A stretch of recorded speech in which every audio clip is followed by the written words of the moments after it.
Walter, un'ultima curiosità.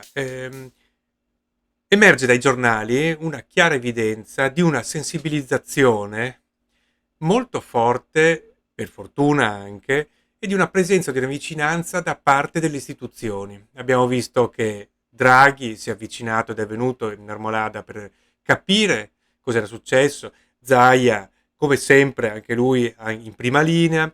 Ho letto anche di Fedriga.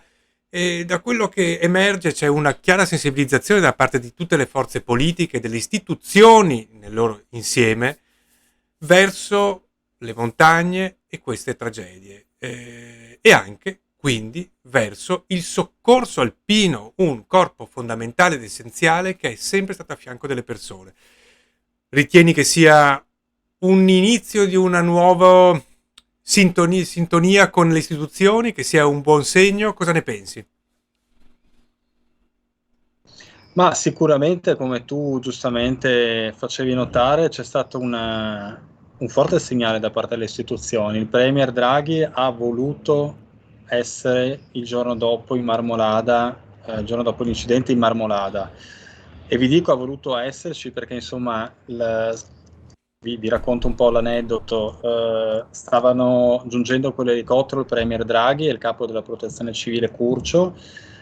Si sono trovati davanti davvero una tempesta, un grosso temporale. Nel loro arrivo erano quasi arrivati insomma, in elicottero verso la Marmolada, verso Canazei, dove c'era il centro di coordinamento delle operazioni, però purtroppo sono dovuti tornare indietro a Verona addirittura, quindi molto lontani, e Draghi ha insistito, ha detto io lì devo andarci in qualche modo, e hanno preso la macchina da Verona nonostante il Premier avesse alcuni impegni importanti, e in macchina sono venuti in Marmolada con insomma parecchia strada, eccetera eccetera, per cui il Premier ha voluto dare questo segnale. Con lui c'erano Zaia, che è stato davvero presente, ha voluto parlare anche lui con ognuno dei familiari delle vittime, si è interessato anche personalmente, si è speso per risolvere alcune situazioni davvero delicate, per cui insomma il segnale è che questa volta le istituzioni ci sono state da subito